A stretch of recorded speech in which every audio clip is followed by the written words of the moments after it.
not pushing him over all the way. He's gotta submit. That's him working with me. I'm gonna lay down like that. So,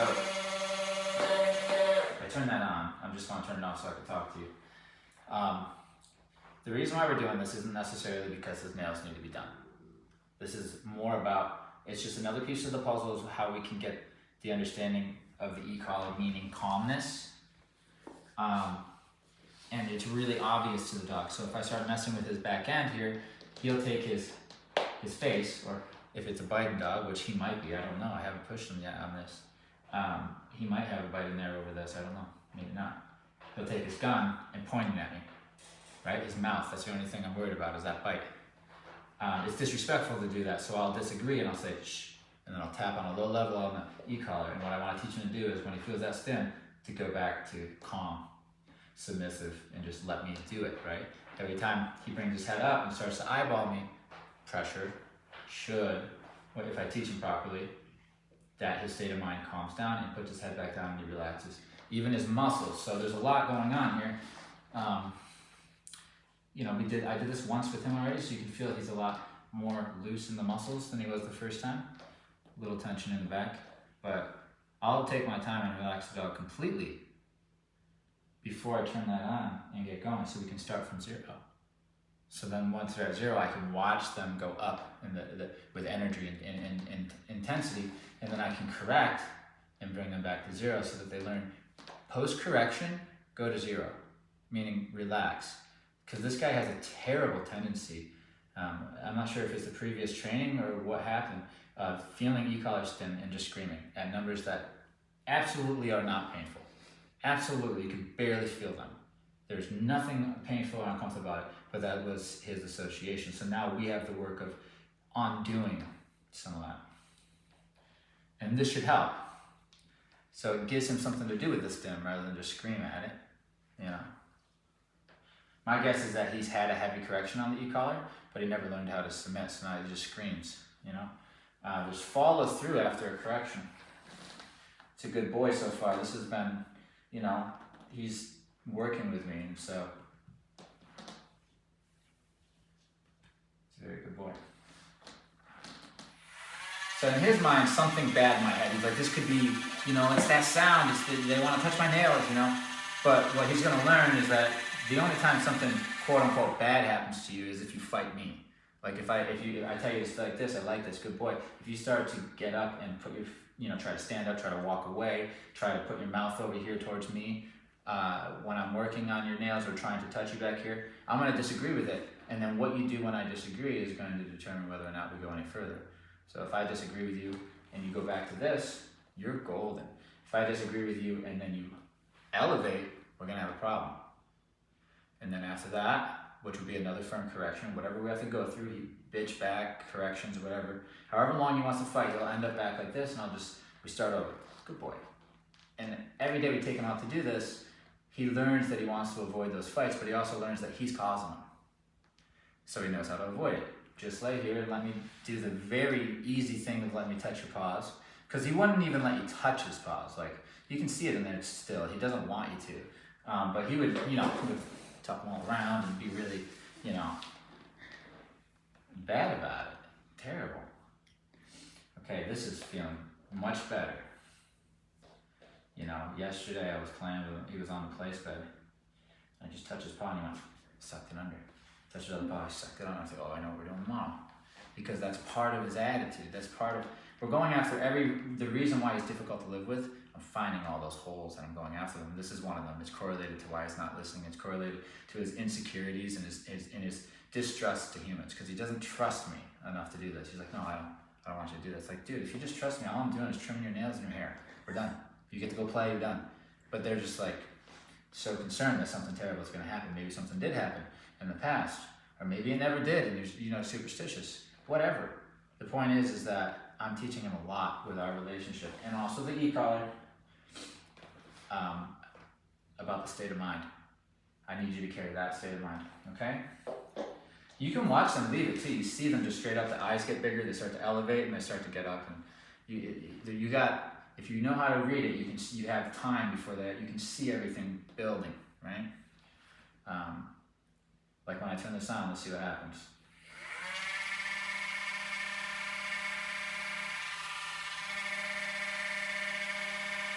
Eyes are shifting, shaking more, right? And that's anticipatory anxiety.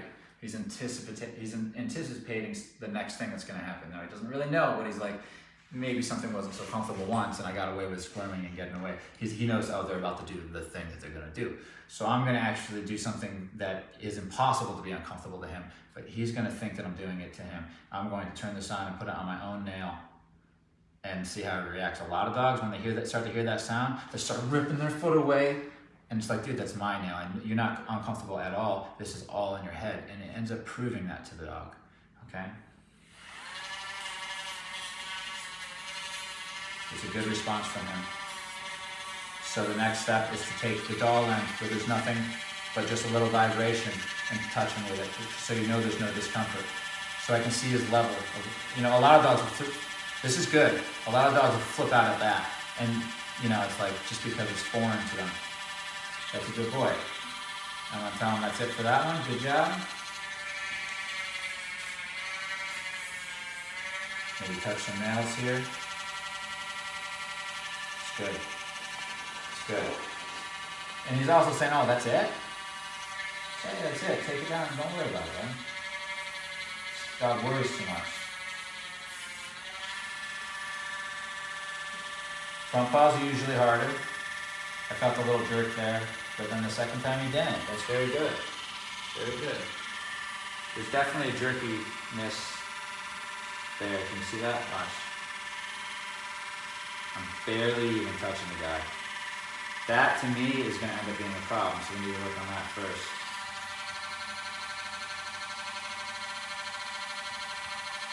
How many times do you think his body will let him do that before he stops jerking? 10? 100? 1,000? Eventually it stops jerking. Oh, he's pulling away. That's where correction comes in. He consciously went like this. That's what he gets punished for. He's not getting punished for these involuntary jerks. It's when he's like, I'm done with this. Now, I didn't really punish him there. I gave him a warning. It was an 8 on the e-collar. It's very low. But he was screaming at lower than that when I first met him. So, there's that. Okay. So, interestingly enough, the jerk's not as bad as it was post-correction. Still there. You can see it. He's anticipating something bad, like, you know, uncomfortable happening here, but I'm not going to allow anything uncomfortable to happen. Not this time around. That's why we're not actually doing the nails. But as far as he's concerned, we're doing whatever we're set out to do, which is, look at all that jerkiness, look at all that. That's nerves right there, man. That's no good. That's above average, I mean, as far as severity of it. Usually a dog will feel that a couple times and they'll stop moving. I mean, this isn't the worst I've ever seen. No, I'm not saying that, but it's, you know, it's. If he was my dog, I'd be like, oh, we got something to work on here. This is a layer of mess waiting to happen. You know, it's not just his nails. This is how he behaves when he's uncomfortable. You know, that's not how I'd like him to behave. That's not how I'd like him to feel. Very nice. So time. It's just time here. That's the tool we're using. His body's not doing as much shaking and as much jerking because we've been sitting here tapping it and nothing bad's happening. And you can only do it so long before the brain's like, oh, I think we're overreacting. I don't think this is actually a threat. And then I move on to the next one because he's learned the lesson there. Good job. Nice and soft. Start off with the sound. Nah, that's good. You see it starts to get a little shakier. He starts to get a little concerned when I touch his front paws, but it's not as bad as it was when, on the other one. There's a little jerk. Not bad at all, though. It's going away. Okay. Now he's going to believe that's it. That was me doing your nails. So the next time I go around to do this, he's going to think, oh, that wasn't so bad. You know, and once he's at to the point where he's like, that's not so bad, I'll actually start dremeling the nails, and he'll carry that belief it's not so bad if I do it just with enough finesse, you know? Break. Woo, good boy, bud. Good job. That was not easy. That's not easy. Yes, and good job. You did a nice one. You did a very good job. I know that's very difficult for him because he's nervous of it, you know? But part of me has to say, I know you're nervous, but you know, I know it's best. So the conversation is, I can't tell him that. I can't say, I know you're nervous, but I know it's best. And if you just listen to me, afterwards we'll go get, you know, ice cream or something. He can't understand that, so I can't do that. All I can do is say, hey, relax. You know what that means? Relax, and hold you accountable for it. And also, like when you're down there on your side, stay. Don't move. Let me just do my thing. He can understand that, so I'm just disagreeing with him trying to get up. I'm disagreeing with him trying to elevate an energy. I'm disagreeing with him trying to bring his head over to see what's going on. And then the end result is him submitting to the situation. And once he submits, I say, I really like that you did that there, that you just kind of let me do it. I really like that. And what you'll find, what he's going to find is that gets him out of a lot of situations, right? If he does something wrong and he gets corrected, but then he kind of goes into that submissive state, then he realizes everything's good. And that's how I treat him too. If he's doing something wrong and then I correct him and then he gives me the right, he goes into the right state of mind or frame of mind, which is calm and respectful and submissive, I leave him alone. It's over. It's over. I'm not carrying along with it. I'm not remembering it. It's like, okay, good, great, go on. That's his take it out. Same with here. It's just calm and submission, meaning he's allowing it to happen, even if it's scary, even if there's something he wants over there, right? And that's the skill that's going to get us through this. Good job, buddy. Good job. Very nice.